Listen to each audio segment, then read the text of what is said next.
SECfans.com Week 12 preview show is coming in a little bit, but first we're going to recap the action for week 11, and my goodness, it was crazy. As always, got Husky Pup in the house. Thanks to you YouTubers, thanks to you podcasters. We're going to get right into it.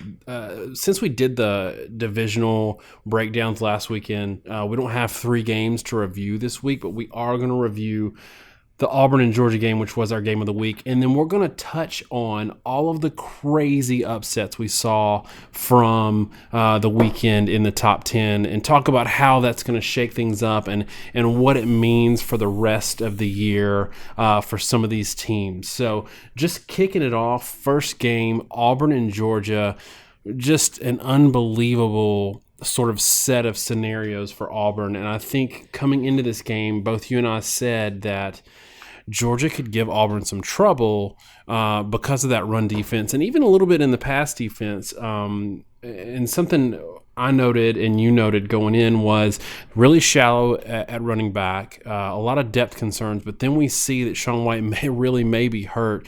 So injuries seem to be piling up, and I think that contributed mightily to Auburn losing. But there's a couple other things I want to touch on in terms of what contributed. But let's kick this one off.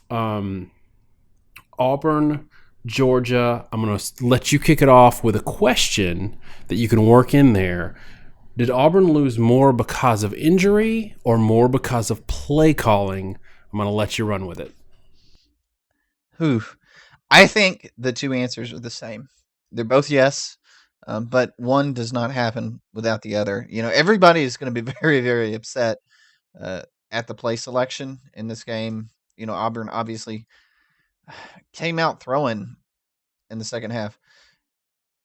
And you got to question that, right? I mean, their first 3 plays of the second half were 3 pass plays, 2 incomplete. The third was a pick 6. They get the ball back. They have a 4-yard run, and then, you know, they have a Kerryon Johnson does a little flip reverse, call another pass play, punt again. Next series, 2 runs, pass, punt. Next series, 2 runs, pass, punt, and they start getting in a rhythm of that. Well, first off, note that first series everyone remembers where there's three passes, there are 3 incompletions, and there was a completion. Yeah, well, pick 6, right? But the reason sometimes I go through these play charts is to point out, after that first series, they weren't throwing the ball 3 times. I mean, they had next series was a run, and then it's technically a pass from Kerryon Johnson to Stove, but really just a little flip pass. 2 runs and a pass, 2 runs and a pass. In other words, the next 3 series after the pick 6 were run, pass, run, pass, run, pass, because they couldn't get enough running. Basically, they were trying to run the ball every play, couldn't get enough production.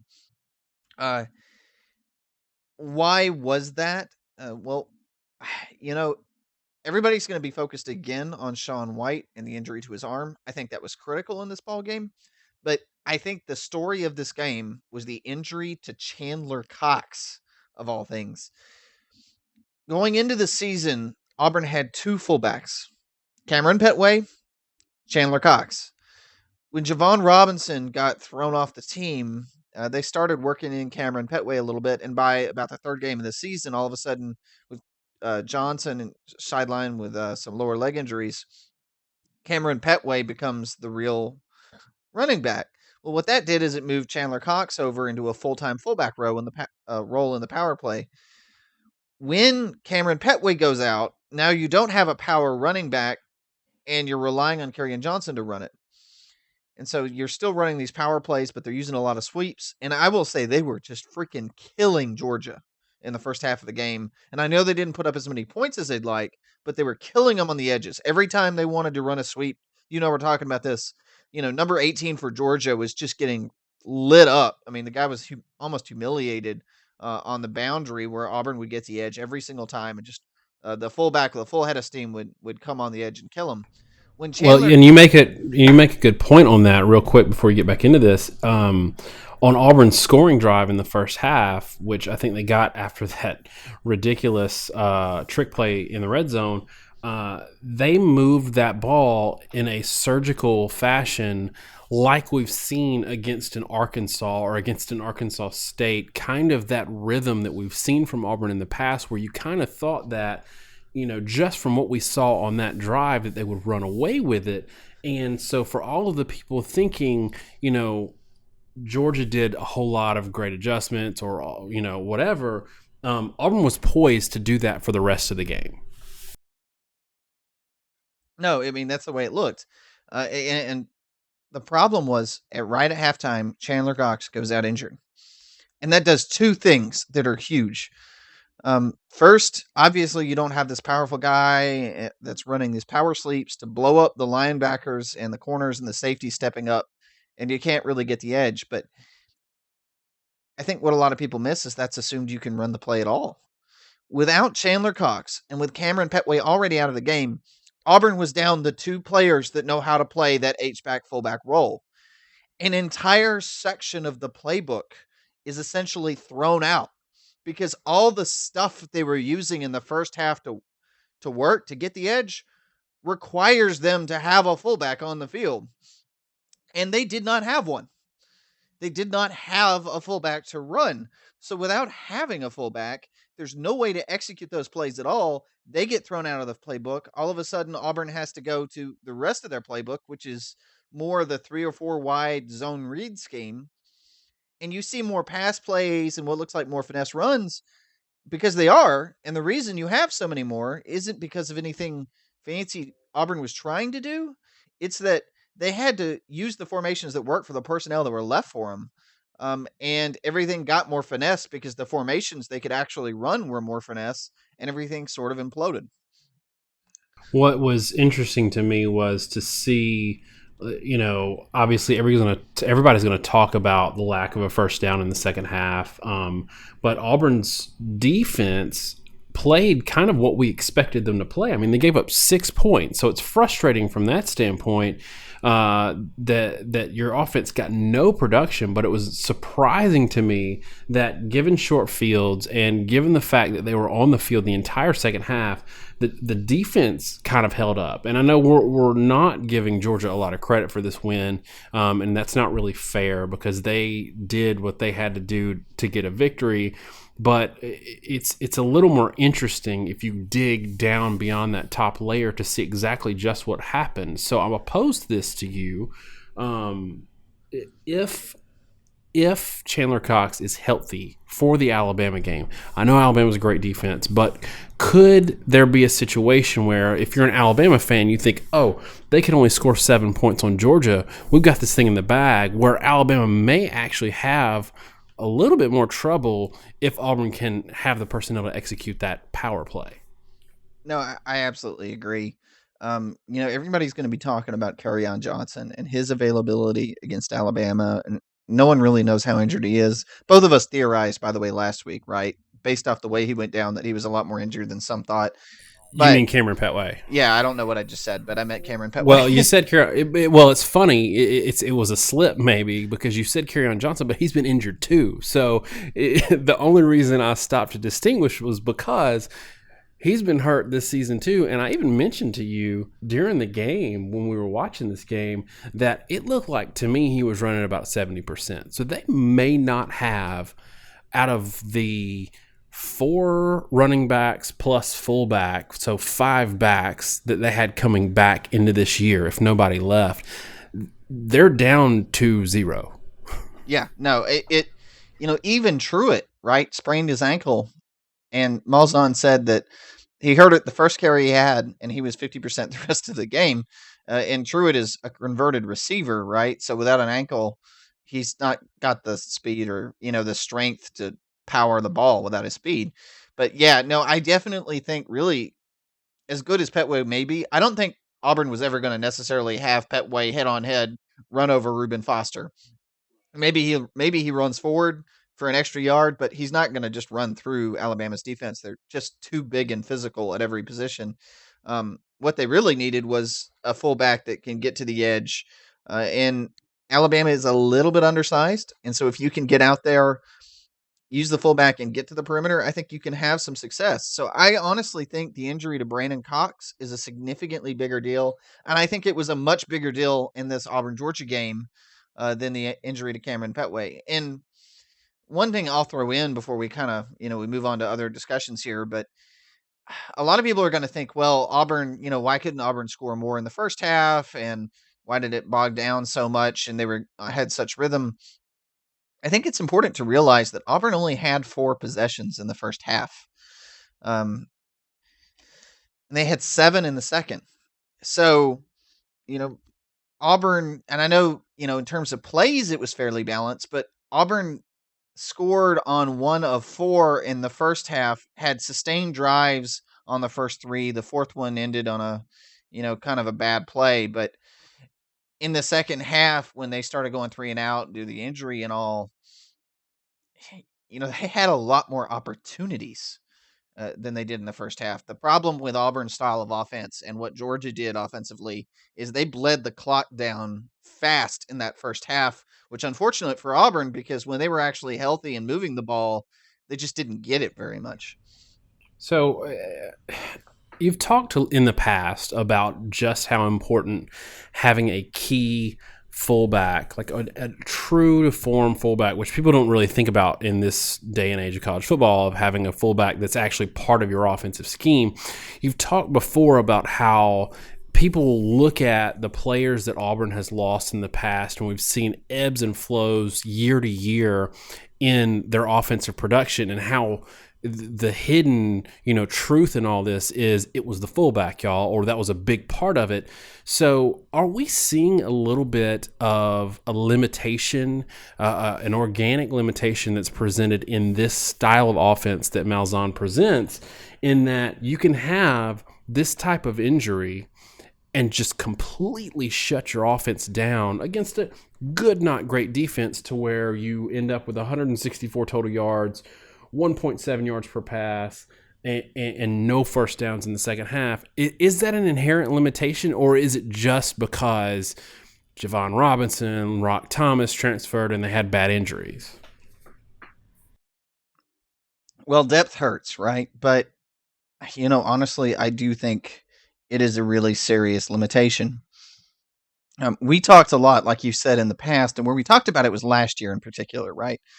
Obviously, we weren't doing the video show yet, but my discussion at the time was that when Auburn lost Uzama and Fultz, who were phenomenal tight end, halfback players, and after 2014, was going to have a serious impact on Auburn formationally. And the reason for that was Auburn in 2014 could line up in a 4 wide set, come out of the huddle, 4 wide set, and then Nick Marshall could clap his hands, and both those tight ends came from being out wide and stacked up, and now they're in a diamond formation, or they're in a strong, or they're in an I formation. Really, really flexible. And they could do the opposite. So they could come out, line up without a huddle in an I or a diamond, clap his hands, and now they're 4 wide. And what does that do? Well, it means you don't really know as a defense what personnel you need to have on the field.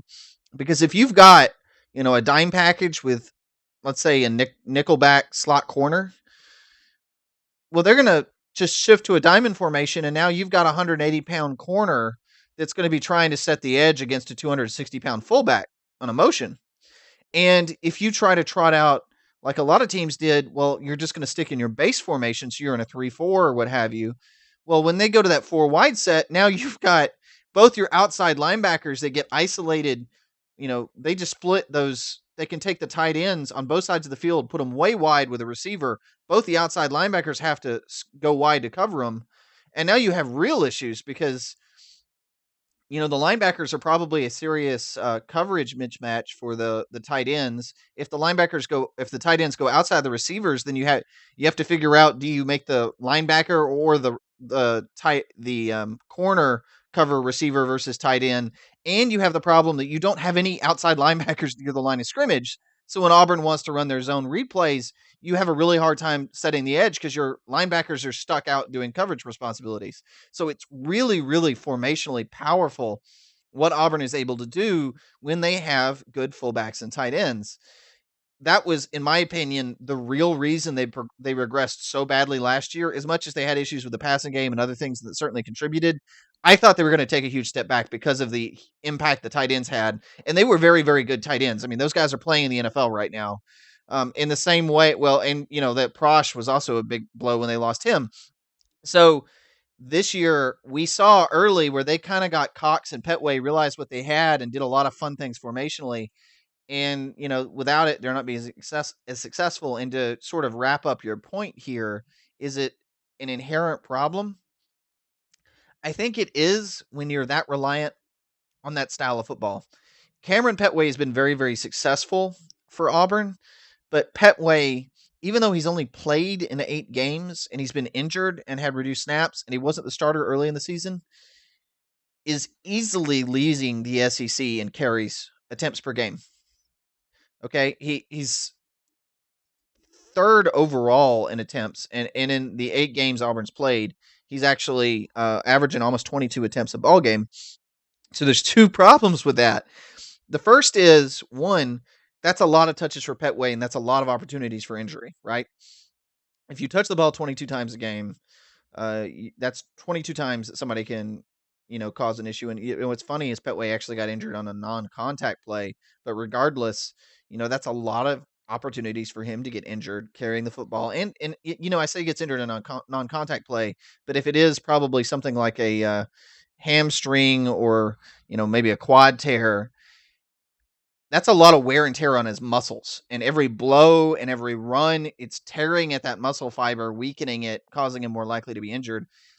Frankly, Malzahn has been really lucky in some years, particularly 2013, where he ran Trey Mason to death. Mason wasn't a huge back, and was darn lucky that they didn't have more injuries. But beyond just the injuries to Cameron Petway, I want you to realize that when they're running these fullback powers, in a sense, the fullback is getting just as many touches because he is slamming, head first into the line of scrimmage every single play. So not only are they exposing the running back to a tremendous injury potential, but they're also really exposing the fullbacks and tight ends to a lot of injury potential. This there's a grand point here, and maybe we should address it at greater length in a preview or something. But I am beginning to suspect that a lot of these offensive styles we're seeing in football that repeatedly get the ball to skill players, even though they're not necessarily seeing way, way more snaps than they used to, the teams are slowing down. I think what we're seeing is that players are in a position where they can be injured, and that you're giving the ball to players that have a tendency to be injured. Be it receivers on bubble screens or jet sweeps or what have you. These are space plays where there's a lot of speed and contact at the tackle and a lot of cutting.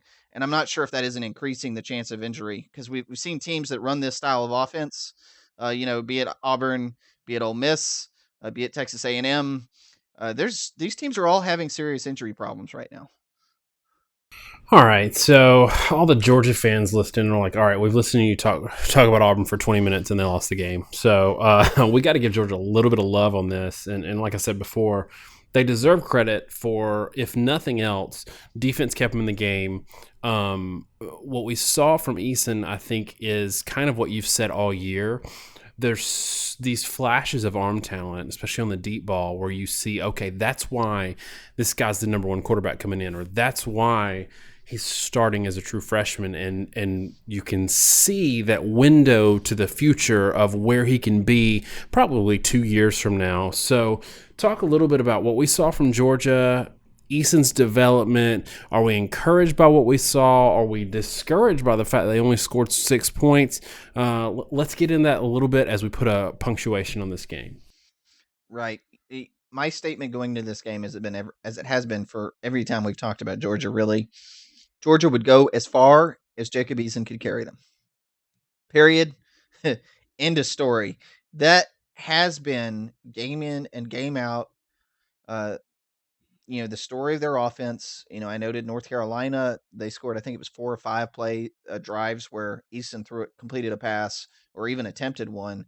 And then on every remaining drive, which was all drives that was run by Lambert, they only scored once. And if you go look at Georgia game after game, their passing average is tail to tail. They throw for 5 yards per attempt, barely squeak out a win against Missouri, but in retrospect, it was horrible that the game's that close, to be frank. 4.5 yards per attempt against Ole Miss, they get blown out. Go back up to 7.5 against Tennessee, lose a very close game. Drop down to 2 yards per attempt. They do beat South Carolina because they run it, but again, Vandy, Florida was bad, and it's just up and down all season. But the ability to hit a big play gives the Georgia offense some semblance of balance, keep safeties back. But I think what's more important is something we discussed before this game, which is Georgia's run defense had been severely underrated in both of our opinions. They were a very good statistically a very good run defense, even if they do bend a little bit. And like we talked about, soft on the perimeter, mainly because the back seven is extremely soft. But at the point of attack, they've been quite strong because they're actually very, very talented at defensive line and linebacker. And what they were able to do in this game was really limit Auburn's ability to run the football. White, I don't know what his issue was. He was completely ineffective throwing it. Auburn had offensive issues. And Georgia, they only score a handful of points, right? 13 points, not normally enough to win the ball game. But if you have a passer that can complete some explosive plays down the field, which Eason did, it can give you just a couple drives that you need to put some points on the board. And that's all it took was a couple big plays to put them in field goal range, and that's all they really needed to win this ball game. In fact, to be frank, Georgia really probably could have won this game by 2 or 3 scores if they didn't get cute a couple times, right? That trick play when they were on the 20-yard line was baffling to me in a game where, it was pretty clear points were going to be at a premium. They could have taken the lead and just threw out, but false starts and whatnot. But yeah, I mean, definitely Eason's arm gave them the potential to get the handful of points they needed when not a lot else was really working for either team offensively.